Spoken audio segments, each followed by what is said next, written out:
What's up, Jordan Oliver? Congrats on the win. Did it feel as good as you ever imagined it feeling, that winning feeling? Turn the mic on. You got it on there. Got it. Got it. Feels great. Feels great. Anytime you're putting in, weeks of camp, training, getting ready, there's a lot of commitment. There's a lot of discipline. You got to buckle down. So, even 6 months, moved to Deerfield Beach 6 months ago to Kill Cliff and hit the ground running. Been training constantly. Days off that people get. I wasn't taking days off, right? This is something I pictured and imagined for a while. And I'm kind of bummed, right? I wanted to get in there for a 15-minute war. I didn't care if it ended quick, but it's always a good thing to get in, get out. And get paid. But I'm the type of person that likes that war. I like the blood. I like to give fans what they want to see, and hopefully I can turn around and get back on the card here pretty quickly. Mm-hmm.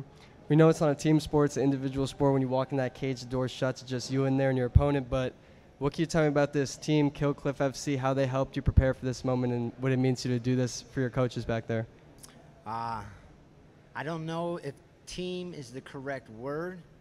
I say it's a family, right? We have a family at Kill Cliff. We got a bunch of coaches, from coaches in my corner, coaches at home, training partners.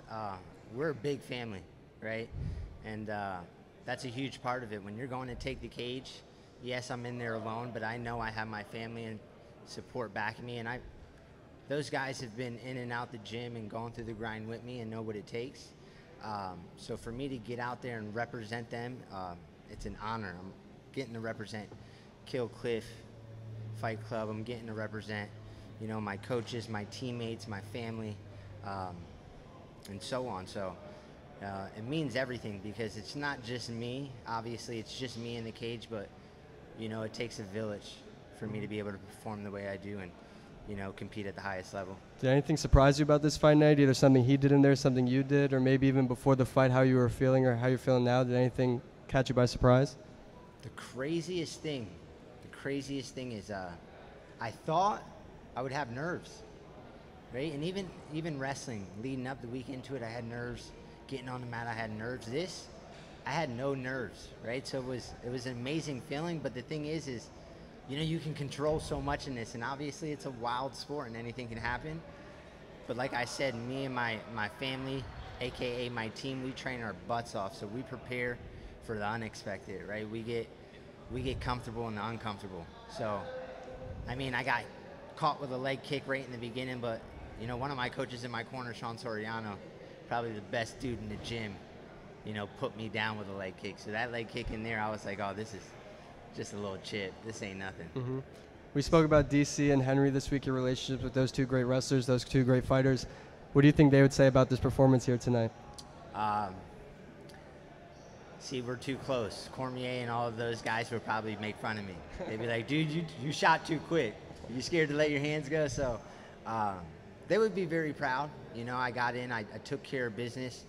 But even me, right? I'm a perfectionist, right? I got touched, 2 or 3 times. I gave up a leg kick. Those are things I don't want to give up, especially in getting later down the road and getting into those bigger fights. Everything counts, coming from wrestling. Every point counts, every minute, every second, every position, right? Same thing goes for in there. So there's a lot I need to work on. And even going into this fight, it's my first fight, right? You're wondering, where am I at? What do I expect? How's this going to play out? And sometimes you just got to let go. Definitely. Last one for me. I don't know if you saw that Scott Coker went on record yesterday to say that Bellator 301 and Bellator 302 are already in the works. They're already planning the events, contrary to some reports that were put out there.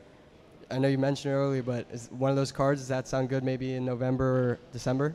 Man, if there was a card next week, I'm getting on that thing. I'm trying to get on it, right? So those cards sound wonderful. If the boss calls me and wants me to fight in 2 weeks, dude, I'm fighting in 2 weeks. I love this. And after that thrill, I'm going to keep going. Hey, Jordan, feeling good after your big win? I feel good. I want more. Good. So what were some of the biggest differences between competing under the NCAA banner and the Bellator banner now that you've actually stepped in the cage? Both are it's an electrifying atmosphere, right? Both can bring it. I didn't even know until I stepped in the tunnel and I looked out and saw the lights in the cage, and immediately I got excited, man. I started bouncing in that tunnel. I'm like, just let me out, get me in this cage. So, you know, both of them bring an electrifying atmosphere, and they know how to put on a show, right? And you know, I'm an early prelim card, and we still have a stacked and packed house out there, and you can hear the fans. So, like I said, man, I'm ready to get home, get back to training, and do it again. So you got caught with a nice clean punch early in that fight. Was it any different from being hit in trainings for in the lead up to the fight, or was it, you know, different getting hit really in the fight?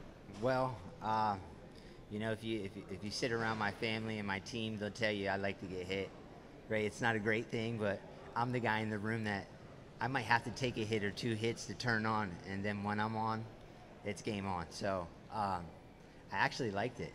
I liked it. Obviously, I don't want it later down the road, bigger fights. Who knows? It could turn out the wrong way for me, right?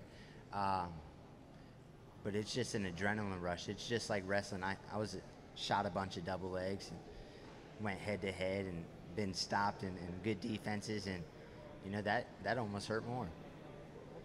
So the arm triangle was something you locked up fairly quickly as soon as it got to the ground. Is that something you prepared for in training? Is that something you were looking for?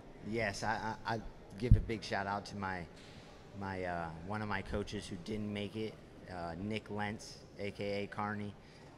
Very, very good jiu-jitsu guy, and beats my ass every day in the room, you know. And one guy I cannot hold down wrestling wise, but he's put a lot of time and work and effort into me, and just, you know, learning the ways of grappling and transitioning my wrestling into grappling. So, you know, that's something that we worked on and something that, you know, I was looking for. Thank you, Jordan. What's up, Jordan? Congrats on the big win. That's one hell of a way to get your career started, man. I only have one for you. These guys cleaned up pretty well, but is there anything that you learned about yourself as an athlete tonight in your MMA debut? You always learn, right? Every time you take, I say the mat, but now every time I take the canvas, I learn. You know, there's some things I could have done differently. I especially, you know, coming from that first fight, I got to manage space a little bit better, right? I gave up a leg kick, and, you know, we got in an exchange where, you know, he landed 2 nice punches. Not very clean, but they still touched me, right? So those are things I can work on, managing my distance and space. And, you know, later down the road, you know, letting the hands fly and kicks fly a little bit more, right? So, like I said, it's a good thing I have things to work on, and just, you know, back to the drawing board and keep improving. Awesome, and let me ask you one more. Is there anyone in the Bellator division that you would like to see yourself fight, or anyone that you're interested in fighting? Man, I could never call somebody out right now. It's my first fight, but, you know, my eyes ain't set on anybody but the champion, right? Whoever the champ is, and if it changes tomorrow, if it changes next month, guess what? The target's on them, right? But I'm coming for the belt, and that's what I want. I want to be a world champion in this, for Bellator in this MMA world, and I want to be a dominant champion for a while. Thank you. Thank you.